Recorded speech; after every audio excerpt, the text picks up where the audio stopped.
Series की शुरुआत में हमें अमेरिका का एक काफी बड़ा नेशनल पार्क दिखाया गया। यहाँ एक शहर भी था। नेशनल पार्क बहुत बड़ा था जिसके अंदर काफी सारी पहाड़ और जंगल थे। एक पहाड़ी के ऊपर दो ट्रैकर्स चढ़ रहे होते हैं। उन्होंने खुद को काफी मजबूती से बांधा हुआ था, क्योंकि अगर उन्होंने ऐसा नहीं किया तो वो काफी ऊंचाई से नीचे गिरकर मारे जा सकते थे। उनमें से एक ने ऊपर देखा जहाँ एक लड़की नीचे गिर रही थी, जो आकर उनकी रस्सी पर गिरी। तब दोनों ट्रैकर नीचे गिरने वाले थे, लेकिन उनकी मजबूत रस्सी की वजह से वो तीनों वहाँ बीच में लटक गए। दोनों लड़के तो बच गए थे, लेकिन लड़की मर चुकी थी। दूसरी तरफ हम जंगल में काइल नाम के एक ऑफिसर को देखते हैं, जो अपने बेटे के साथ बैठा बातें कर रहा था। तभी उसके पास कॉल आया और उसे हादसे वाली जगह क्राइम सीन पर आने को कहा जाता है। तब काइल अपने बेटे को अलविदा कहकर अपने घोड़े पर बैठकर क्राइम सीन पर आता है, जहाँ ऑफिसर्स मरने वाली लड़की की लाश को ऊपर लाने की तैयारी कर रही थी। यही एक नई ऑफिसर भी होती है जिसका नाम नाया है। काइल आसपास चेक करता है जहां उसे खून पड़ा हुआ मिला, और अब वो दोनों ट्रैकर से पूछताछ करने लगता है। ट्रैकर्स ने कहा कि उन्होंने लड़की के अलावा किसी और की आवाज नहीं सुनी और ना ही किसी को देखा था। अब काइल अपने आप को रस्सी से बांधकर नीचे उतारता है। उसने लड़की की लाश की फोटोज खींची और उसे गौर से देखने लगा। इसी बीच गलती से वो लड़की का ब्रेसलेट नीचे गिरा देता है और फिर वो लड़की की लाश को लेकर ऊपर आ गया। उसके जिस्म पर बहुत सारे चोटों के निशान थे, जिसका मतलब कि लड़की काफी दूर से भागकर यहाँ आई और बीच में किसी जानवर ने उस पर हमला कर दिया होगा। फिर काइल एक पत्थर पर खून से भरा हाथ का निशान देखता है, यानी उसका बहुत खून बहा होगा। जिसके बाद सब लोग वापिस आकर इस बारे में कैप्टन पॉल को रिपोर्ट करते हैं। साथ ही लाश भी दिखाई। पोस्टमार्टम में ये भी सामने आया कि लड़की के जिस्म पर किसी जानवर के काटने के निशान भी थे। उसके हाथ पर एक सोने का टैटू भी बना हुआ था। और अब पॉल और काइल इस केस पर बात करते हैं। पता चला कि दोनों पुराने दोस्त हैं। अब आसपास कहीं भी किसी जानवर के पंजों या पैरों के निशान नहीं मिले। इससे काइल के मन में शक आया कि इस केस पे कोई इंसान भी शामिल हो सकता है। अगले दिन काइल और पॉल पुलिस स्टेशन में आए। तब मेयर कहता है कि इस केस को जल्द से जल्द सॉल्व करो, क्योंकि 5 साल पहले एक अमीर आदमी जंगल में गायब हो गया था और वो दोनों उसके केस को सॉल्व नहीं कर पाए और आज फिर से एक जान चली गई। जल्दी से इसको हल करो, वरना लोग यहाँ हमारे नेशनल पार्क में आने से डरने लगेंगे। अगर ऐसा हुआ तो हमारा बिजनेस काफी हद तक कम हो जाएगा। मेयर ने काइल से कहा कि अमीर आदमी के वकील से बात करो, लेकिन वो अमीर आदमी के केस से नफरत करता था। रात को काइल ने पहाड़ी से नीचे आकर ब्रेसलेट को ढूंढ लिया। फिर आधी रात को उसने अपनी एक्स वाइफ को कॉल करके कहा कि 2 दिन बाद जो तारों भरी रात होगी, मैं उसे अपने बेटे के साथ देखूंगा। ये सुन उसकी वाइफ डैनी समझ गई कि वो नींद में है। उसने काइल को सो जाने के लिए कहा और फोन काट दिया। अब इस चीज से डैनी के दूसरे हस्बैंड को कोई फर्क नहीं पड़ता था। अगले दिन नाया काइल के घर पर आई, क्योंकि वही काइल के साथ इस लड़की के केस पर काम करने वाली थी, मगर उन्हें अभी तक लड़की का नाम नहीं पता चला था। अब दोनों उस लड़की के बारे में पता लगाने के लिए घोड़ों पर बैठकर निकल गए और जंगल में आते हैं। वो पहाड़ के नीचे उस जगह पर पहुंचे जहाँ से वो लड़की ऊपर गई थी और वहाँ पर छानबीन करने लगे। उन्हें एक झोपड़ी मिली जो खाली थी। दोनों उसके अंदर गए जहाँ खून के निशान थे, यानी वो लड़की जख्मी होने के बाद यहाँ पर आकर छुप गई थी और उसने अपनी टांग पर लगी चोट को बांधा था। इसके अलावा वहाँ पर काफी सारे दूसरे निशान भी थे। तब काइल ने उन निशानों की फोटोज बनाई और अब उन्हें पता लगाना था कि क्या वो लड़की उनके शहर से थी या बाहर से आई थी। फिर वो दोनों आगे बढ़े और काइल ने अपनी तेज नजरों से एक गोली भी ढूंढ ली जो इस लड़की पर चलाई गई। काइल ने डॉक्टर से बात करके कंफर्म किया कि उस लड़की की टांग में सच में गोली लगी थी, यानी वो किसी इंसान से बचकर भाग रही थी। फिर वो दोनों वापस आए जहाँ डैनी भी आई हुई थी। नाया तो पुलिस स्टेशन चली गई और डैनी रात फोन करने के बारे में पूछती है। तब काइल कहता है कि बस ऐसे ही मुझे तुम्हारी याद आ गई। काइल कहता है कि मैं मरने वाली लड़की के केस को लेकर काफी सीरियस हूँ और इसे सॉल्व करना चाहता हूँ। काइल को पता चला कि उस लड़की को किसी ने जानबूझकर मारा था। डैनी उसे कहती है कि तुम्हें खुद को संभालना होगा। काइल ने पूछा, क्या तुम खुश हो? इस पर वो ना में जवाब देती है। घर पे नाया अपने बेटे के साथ खेल रही थी। पता चलता है कि वो दोनों इसी शहर में अकेले रहते हैं। डैनी पॉल को कॉल करके कहती है, काइल का ध्यान रखिएगा। उसने रात को फोन करके खुद को और मुझे भी डिस्टर्ब किया था। पॉल डैनी को उसकी एनिवर्सरी पार्टी में आने को कहता है जो वीकेंड पर थी। काइल निशानों के बारे में सोच रहा था। फिर अगले दिन उसकी मुलाकात यहाँ के लोकल आदमी से हुई जो काइल का पुराना दोस्त है और जंगल की देखभाल करता है।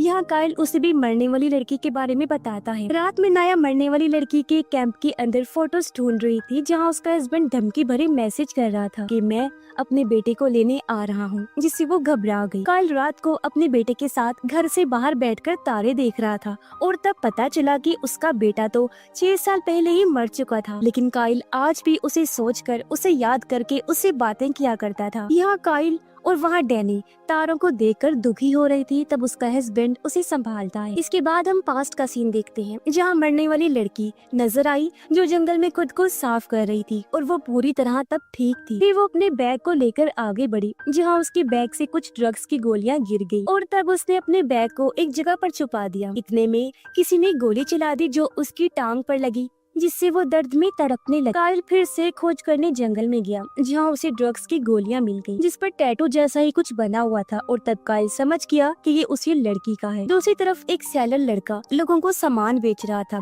तब काइल आकर उसकी कार देखने लगा। सेलर उसके पास आया और काइल ने उसकी कार में से नशे वाली चीज निकाली। इस बारे में सेलर से पूछने लगा। तब सेलर कहता है कि ये तो मेरे दोस्त का है। काइल ने उसे ड्रग्स की गोलियां भी दिखाई और कहा कि ये भी तेरी नहीं है और अब मैं तुझे जेल में डाल दूंगा। सेलर काफी डर गया। काइल ने उसे गोलियां कौन बेच रहा है ये बताने के लिए कहा। तब सेलर कहता है कि मुझे इस बारे में कुछ नहीं पता। काइल ने उसे मरने वाली लड़की का फोटो दिखाया। तब सेलर कहता है कि मुझे इस बारे में भी कुछ नहीं पता। काइल ने उसे वो सोने वाला टैटू दिखाया। तब सेलर कहता है कि मैं इस बारे में पता लगाऊंगा, जिस पर काइल उसकी बात मानकर वहाँ से चला गया। अब काइल एक होटल में आकर एक वेट्रेस से मिला जो उसकी दोस्त थी, जिसकी कुछ देर बाद यहाँ पोल भी आ गया। दोनों इस होटल में बैठकर मरने वाली लड़की के बारे में बात करने लगे। मेयर की वजह से दोनों बहुत परेशान थे। अब पोल कहता है कि तुम्हें डैनी को रात को फोन नहीं करना चाहिए और तुम्हें अब उस घर को भी छोड़ देना चाहिए। तब काइल कहता है कि मैं अपनी वाइफ को संभाल लूंगा, आप इस मैटर से दूर रहिए। अब काइल ने डैनी को फोन लगाकर कहा कि तुम्हें मेरी शिकायत पोल को करने की जरूरत नहीं है, जिसमें आज के बाद मैं तुम्हें कभी भी फोन नहीं करूंगा। वो नाराज हो गया था। अमीर आदमी की वकील काइल से बात करने आई क्योंकि उसके केस को हैंडल करने वाला ऑफिसर काइल ही था। वो उसे कई सारे सवाल करती है जिसका ठीक ठीक जवाब वो देता भी है।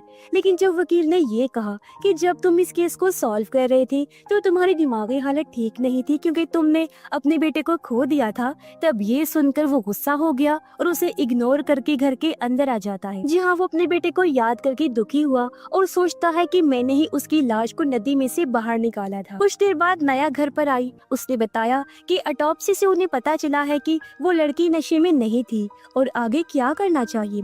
तब काइल कहता है कि हमें कुछ लोगों से बात करनी चाहिए। फिर दोनों 4 घंटे का सफर तय करने के बाद जंगल में उस जगह पहुंचे जहाँ हिपीज रहते हैं, यानी बेघर लोग जो नशे के आदी होते हैं। दोनों आगे बढ़े और हिपीज की हट से बात करने लगते हैं। काइल ने उनके ग्रुप से ड्रग डीलर के बारे में पूछा।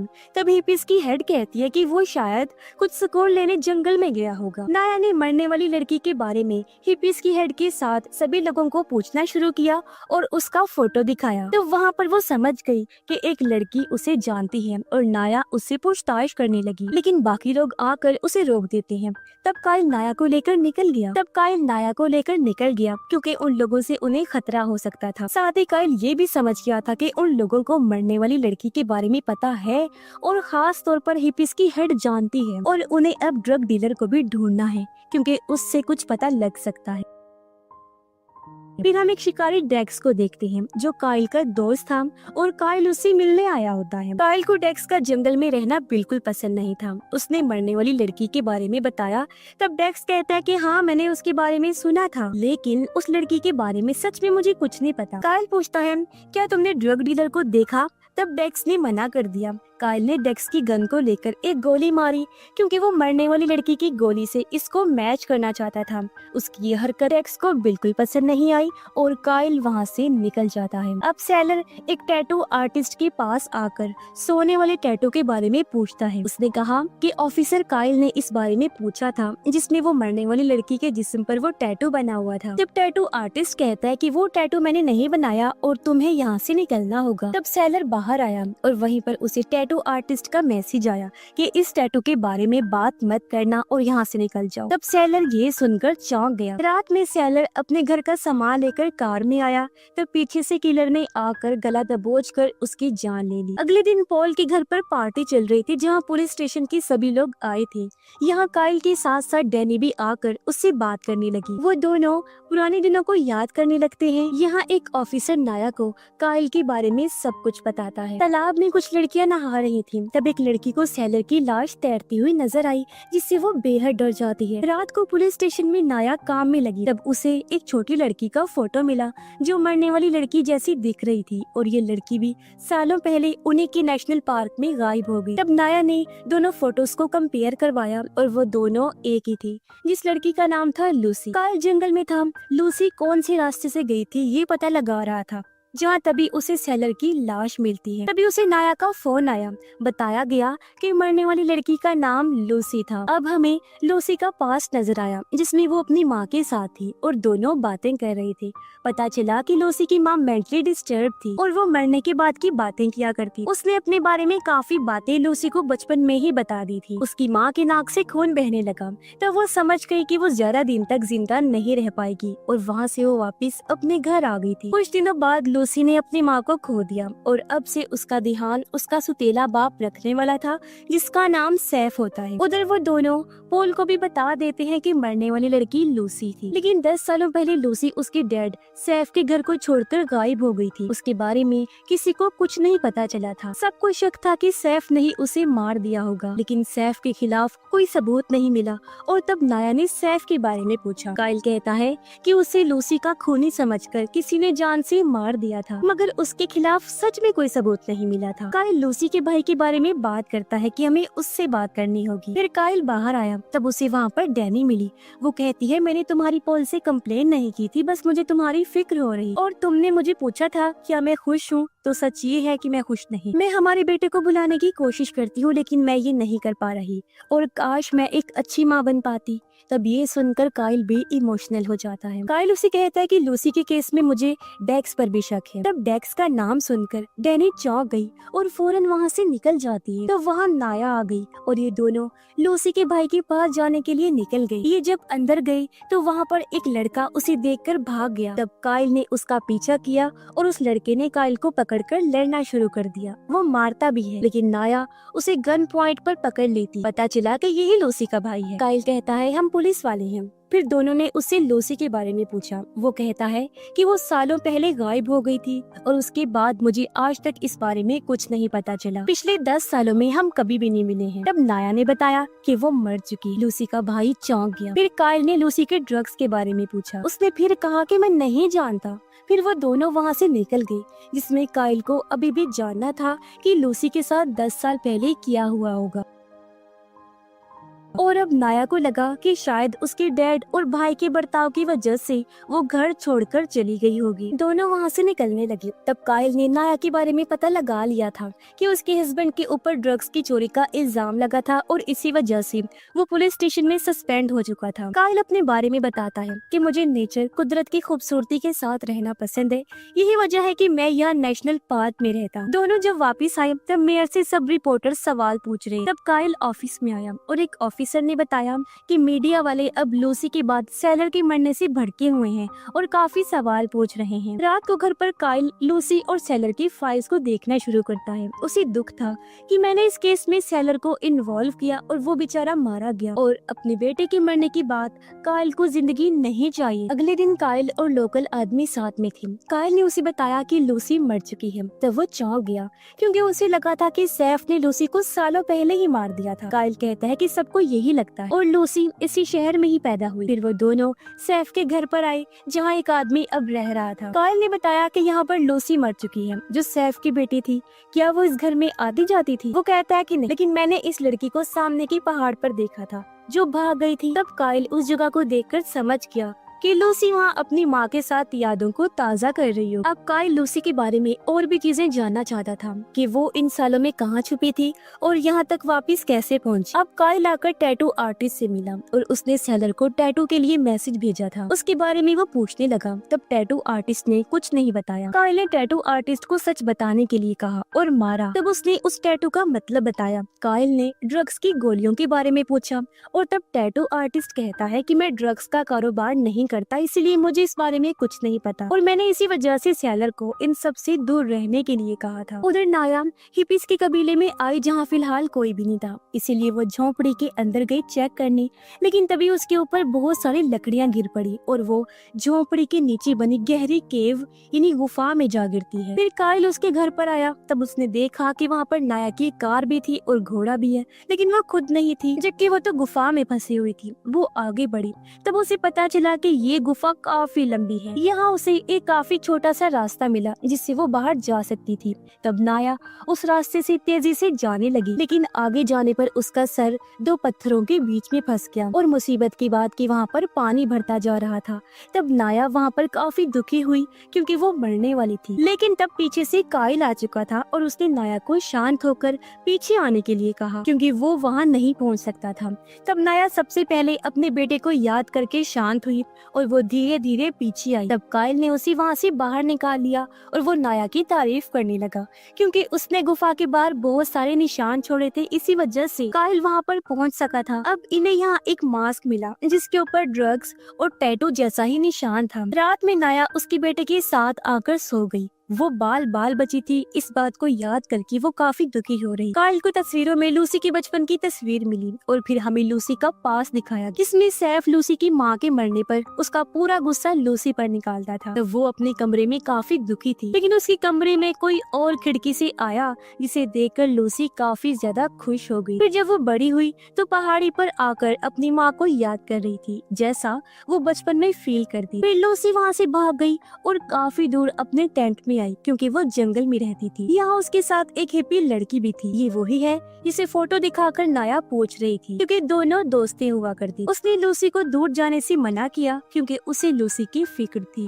लेकिन लूसी ने उसकी बात नहीं सुनी और वो जंगल में आगे बढ़ी। जिस गुफा में नाया फंसी थी उसी गुफा में लूसी मास्क पहनकर चली गई।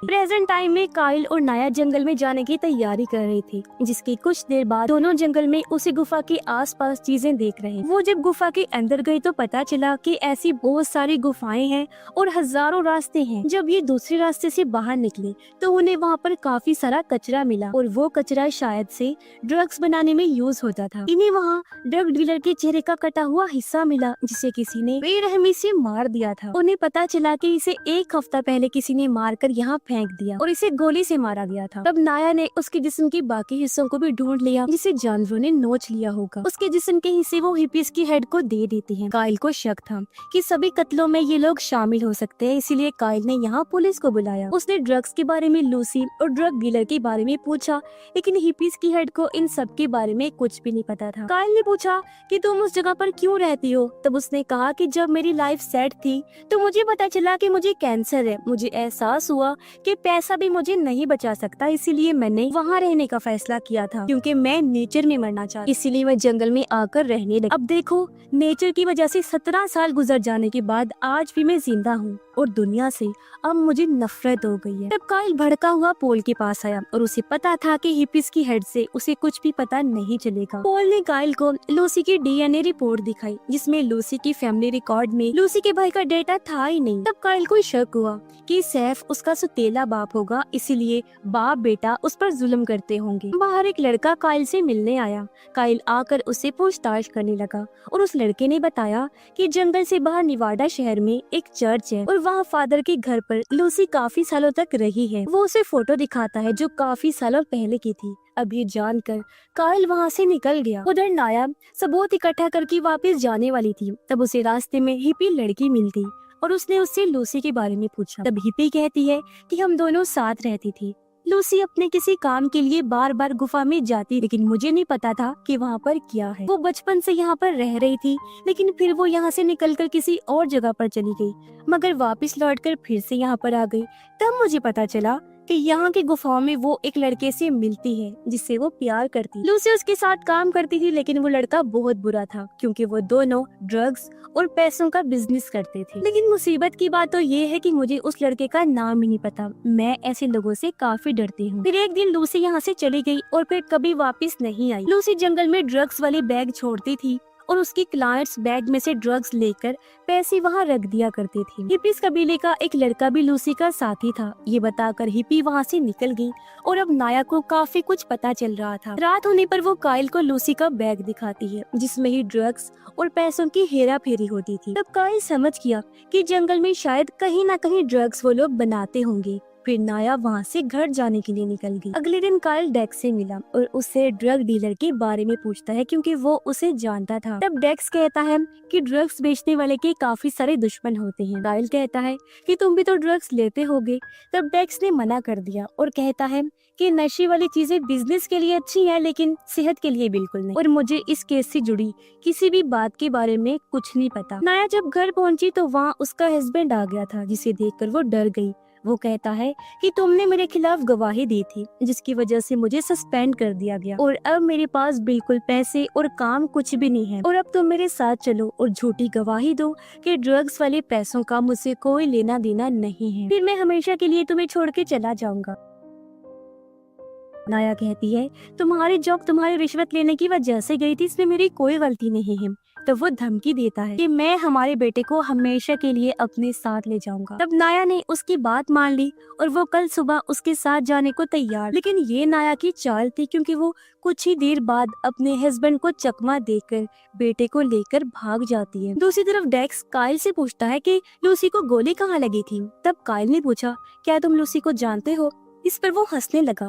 तब काइल कहता है कि अगर तुम इसमें शामिल हुए तो मैं तुम्हें नहीं छोड़ूंगा। तब डेक्स कहता है फिर तो तुम्हारे राज भी बाहर आ जाएंगे। इतनी ही देर में यहाँ पोल भी आ गया। जब उसे पता चला कि दोनों के बीच कुछ ठीक नहीं चल रहा तो वो काइल को लेकर निकलने लगा क्योंकि डेक्स उसे डैनी और उसकी होटल वाली दोस्त का नाम लेकर चिढ़ा रहा था। बाहर आकर पोल कहता है कि तुम इस केस को और अपने बेटे की मौत को लेकर पागल हो रही हो और तुम्हें इस शहर को छोड़कर निकलना होगा। तब काइल कहता है मैं लूसी को इंसाफ दिलाने के बाद यहाँ से जाऊंगा। पॉल ने काइल को शांत होने के लिए कहा और पूछा कि तुम्हारे और डेक्स के बीच में क्या प्रॉब्लम है। तब काइल कहता है कि हमारे बीच में ऐसी कोई बात नहीं है। कुछ देर बाद काइल घर आया। तब उसे वहाँ पर नाया और उसका बेटा मिला जो अपने हस्बैंड से बचकर यहाँ पर आकर छुपी थी। तब उनके आने से काइल को अच्छा लगा, लेकिन वो अपने बेटे के खिलौने को हाथ नहीं लगाने दे रहा था। उधर कुछ देर बाद पुलिस वालों ने सिर्फ लूसी के साथी को छोड़ा। वो चुपचाप गुफा के पास आया और मास्क पहनकर गुफा के अंदर घुसा और अपने खुफिया ड्रग के अड्डे पर पहुंचा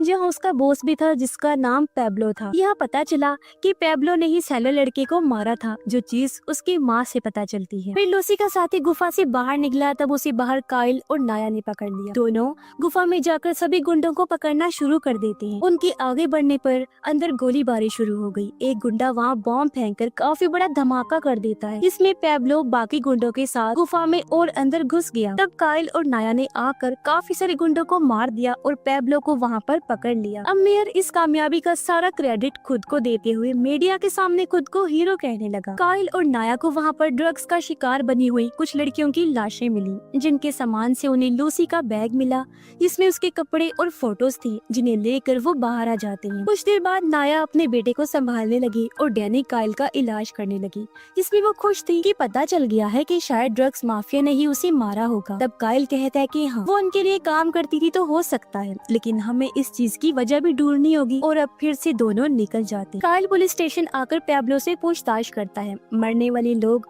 और लूसी के बारे में। तब पैब्लो कहता है कि मैं उनमें से किसी को भी नहीं जानता। काइल कहता है कि सेलर की आईडी तुम्हारे अड्डे पर मिली है और तुमने ही उसे मारा है और तुमने ही बाकी लोगों को भी मारा होगा। तब पैब्लो भड़क गया, लेकिन काइल को पता था कि वो मुंह नहीं खोलेगा, इसलिए काइल ने आकर बाकी गुंडों को बताया कि पैब्लो ने बता दिया है कि तुम लोगों ने ही सब लोगों को मारा है। और तब गुंडों ने भी यही बताया कि हमें कुछ नहीं पता, जिससे काइल परेशान हो गया क्योंकि फिर से कुछ पता नहीं चल पा रहा। वहीं पर मेयर अब इस पूरे केस का फायदा उठा रहा था, जिससे ये दोनों भी काफी हैरान। फिर काइल ने लूसी के साथ मरने वाले सभी लोगों की लोकेशन को देखना शुरू किया और लूसी कहाँ कहाँ पर भागी थी ये वो सोचते लगा। वो हर रास्ते को देख रहे थे।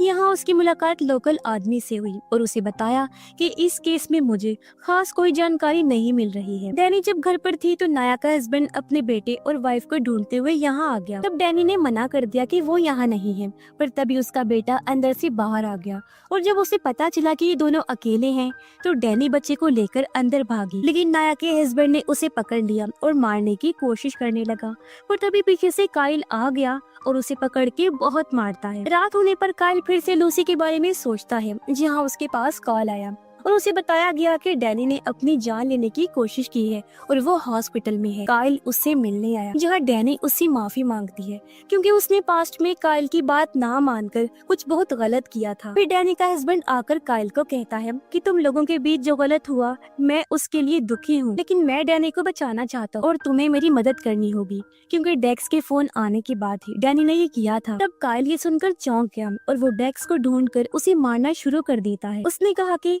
तुम्हें मैंने मना किया था ना, तुम्हें ये नहीं करना चाहिए था। और तब डेक्स ने कहा तुम भी तो अपनी वाइफ को समझा नहीं सकी। और तब काइल ने डेक्स को गन पॉइंट पर पकड़कर धमकाया और वहाँ से चला जाता है। अगले दिन पॉल काइल के पास आया, कहता है कि कल रात जो तुमने किया ठीक नहीं किया और अब तुम्हारी वजह से हमारे सीनियर्स की मीटिंग बैठी है और तुम्हें डेक्स से प्रॉब्लम क्या है। तब काइल कहता है मुझे वो बिल्कुल नहीं पसंद और मुझे उस पर शक भी है।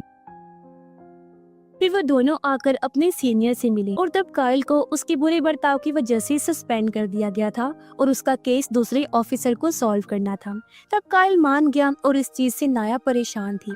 काइल ने कहा मैं हमारे साथी को सारी जानकारी दे दूंगा। फिर वो वहाँ से निकलने लगा। इस वजह से लोकल आदमी भी काफी परेशान हुआ। फिर वहाँ पर ऑफिसर्स आए और काइल ने सारे केस की फाइल्स उन्हें दी। काइल को लूसी का फोन भी मिला जिसे वो अपने पास रख लेता है और उसने फोन से इस केस को सॉल्व करने का फैसला किया। उसने फोन देखा जिस पर पासवर्ड लगा हुआ था। तब उसने अपने दोस्त की मदद ली और लूसी की लाश को निकालकर उसकी फेस आईडी से फोन को ऑन कर लिया। काइल फोन में बहुत सारी फोटोज और वीडियोस देखने लगा। एक फोटो में उसे लूसी का दोस्त दिखाई दिया जो और कोई नहीं बल्कि डेक्स ही था और अब ये देखकर काइल सभी चीजें समझने लगा। इस बारे में उसने नाया को बताया और अब वो जंगल में जाने वाला था। फिर काइल ने डैनी को भी फोन करके डेक्स के बारे में बताया जिसमें वो डेक्स को पकड़ने वाला था और शायद उसने लूसी को मारा था। जैसे ही वो डेक्स को पकड़ेगा तब डैनी और काइल का राज भी खुलने वाला है। इस पर डैनी कहती है मैं इस चीज के लिए अब पूरी तरह से तैयार। फिर काइल अपना घोड़ा लेकर आगे बढ़ा और डेक्स के अड्डे पर जाकर उसे ढूंढने लगा, लेकिन वो वहाँ पर नहीं था। और तब अचानक डेक्स काइल को गोली मारकर जख्मी कर देता है। डेक्स ने आकर काइल को देखा जो वहाँ से भाग गया था। दोनों एक दूसरे का पीछा करने लगे और वहाँ पर गोलीबारी चल पड़ी जो रात तक होती रही। डेक्स समझ गया कि काइल आस पास ही छुपा होगा। तब वो कहता है तुम्हें मेरे रास्ते में नहीं आना चाहिए था। काइल ने उस पर गोली चलाई लेकिन उसकी गोलियां खत्म हो चुकी थी और उसकी गन की आवाज से डेक्स ने काइल को पकड़ लिया और कहता है तुम्हें पता है कि अगर तुम मुझे पकड़ने आए तो मैं तुम्हें मार दूंगा और अब तुम्हें मरना होगा। फिर डेक्स काइल को गोली मारने वाला था तब एक गोली चली जिसमें नाया ने आकर डेक्स को वहीं पर मार दिया और नाया ने देखा कि वहीं पर काइल बेहोश हो चुका है। अब जब काइल होश में आया तो वहाँ पर पॉल काफी खुश था और उसने बताया कि डेक्स ने ही लूसी को मारा होगा और अब ये केस खत्म हो चुका है। नाया भी काइल को देखकर काफी खुश थी। काइल ने उसका शुक्रिया अदा किया कि मेरी जान तुमने बचाई और एक बेहतरीन तरीके से इस केस को हल किया। तब नाया कहती है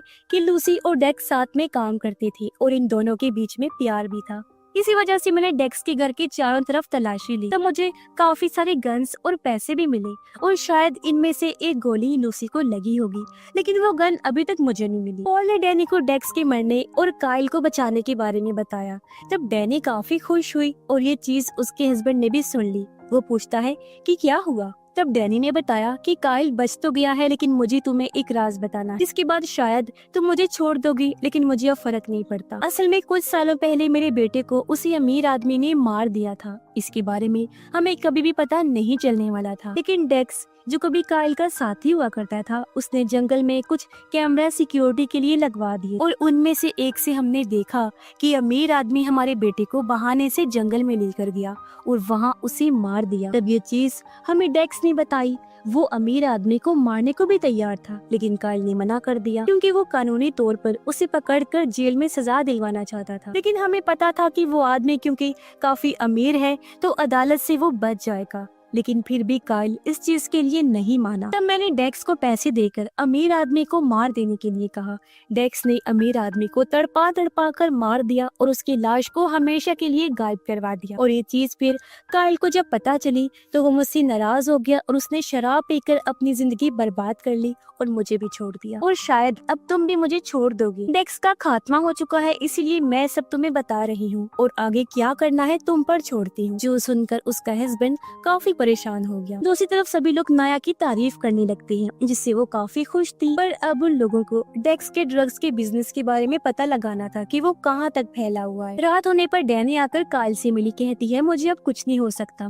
तब काइल कहता है कि मुझे अभी भी हमारा बेटा नजर आता है, मैं कभी उसे भूल नहीं पाया और नहीं भूल पाऊंगा। हम साथ में खेलते हैं और मुझे इस चीज से फर्क नहीं पड़ता कि ये गलत है, क्योंकि ये चीज मुझे खुशी देती है और मैं वादा करता हूँ कि अब मैं अपनी जिंदगी को बदलने की कोशिश करूंगा।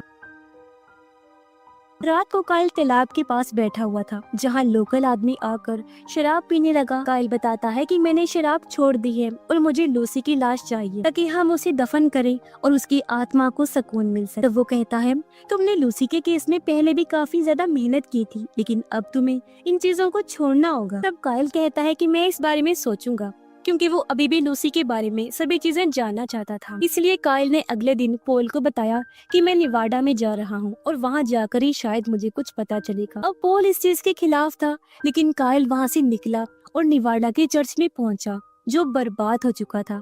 उसने चर्च के पास के घर को देखा, जहाँ पर एक बूढ़ी औरत रहती थी, लेकिन वो ठीक से बोल भी नहीं सकती थी। तब काइल ने उसे लूसी का फोटो दिखाकर उसके बारे में पूछा।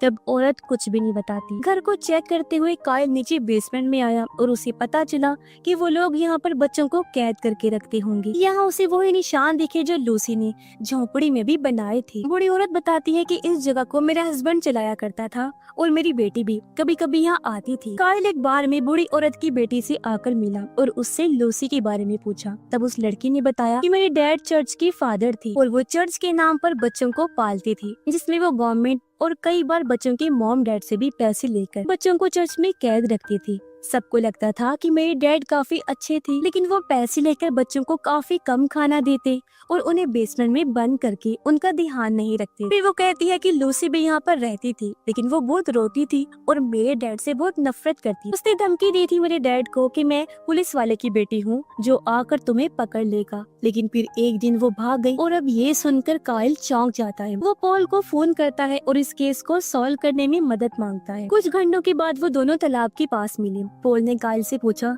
कि तुम्हें क्या पता चला। तब काइल कहता है कि लूसी चर्च में ही रहती थी। मैंने उसके डीएनए रिपोर्ट को फिर से चेक किया, तब मुझे पता चला कि उसका डीएनए आपकी बेटी से मैच हो रहा है, जो तुमने पेपर से हटाकर मुझसे पहले ही छुपा दिया था, यानी असल में लूसी तुम्हारी बेटी। तो पॉल ने इस चीज को मान लिया और कहा कि इस बारे में मेरी वाइफ को नहीं पता था, लेकिन फिर लूसी की माँ ने मरने से पहले उसे बता दिया था कि मैं ही उसका असली बाप हूँ। तब काइल ने पूछा कि क्या तुमने लूसी को सैफ के घर से भगा दिया था। तब पॉल ने कहा कि हाँ, क्योंकि लूसी की माँ ने मुझे कहा था कि सैफ उन दोनों को मारता है, इसलिए मैंने लूसी को वहाँ से भगाकर चर्च के फादर के पास छोड़ा। सुनने में आया था वो काफी अच्छा फादर था।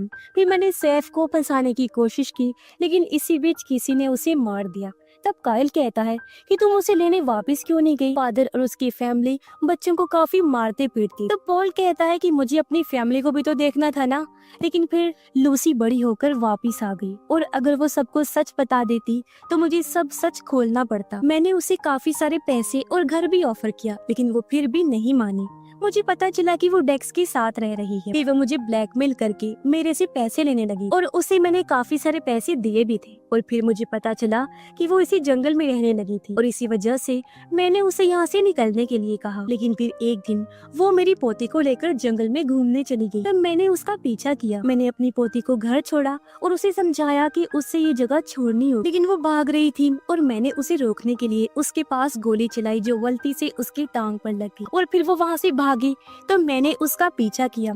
मैंने उसे सिर्फ समझाना चाहा था, लेकिन वो काफी डर गई थी और भागते भागते जख्मी होकर पहाड़ी के पास आ गई। उसने अपनी जान ली और नीचे गिरकर वो मारी गई, लेकिन इसमें मेरी कोई गलती नहीं है। मैं सिर्फ अपनी फैमिली के भले के लिए ये सब कर रहा था। तब काइल कहता है कि पोल ये गलत ही किया तुमने, क्योंकि वो भी तुम्हारी ही बेटी थी और अब तुम्हें उसे इंसाफ खुद देना होगा। और अब जैसे काइल वहाँ से जाने लगा, पोल खुद को शूट करके अपनी जान ले लेता है। काइल इस चीज से काफी दुखी हुआ और पोल की लाश पानी में डूबकर नदी में बह गई। कुछ दिनों के बाद लोकल आदमी और उसके लोगों ने मिलकर लूसी का फ्यूनरल किया, उसे दफन वगैरह किया ताकि उसकी आत्मा को सुकून मिल सके। काइल भी तालाब के पास आकर अपने बेटे को याद कर रहा था। उसे दुख था कि मैंने अपने बेटे को नहीं बचाया। तब उसके बेटे की आत्मा कहती है, पापा कोई बात नहीं, इसमें आपका कोई कसूर नहीं है और अब मैं हमेशा के लिए यहाँ से जाने वाला हूँ ताकि मेरी आत्मा को भी सुकून मिल सके और आपको भी, और आप मेरे बाद अपनी लाइफ को ठीक कर लीजिएगा। इसके लिए काइल को दुख तो हुआ, लेकिन वो राजी हो गया। लेकिन वो कहता है कि बेटा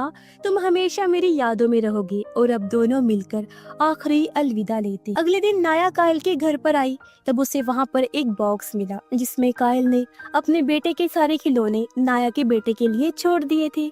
और तब नाया वहाँ से घोड़ा लेकर आगे बढ़ी ताकि नेशनल पार्क की हिफाजत कर सके। दूसरी तरफ काइल भी नेशनल पार्क जा रहा होता है। अपने पास्ट और दुखों को हमेशा से भुलाने का उसने ठान लिया था और अब वो नई जिंदगी की शुरुआत करेगा, जो सोचकर वो खुश हो रहा था। और इसी के साथ ही ये सीजन यहीं पर खत्म हो जाता है।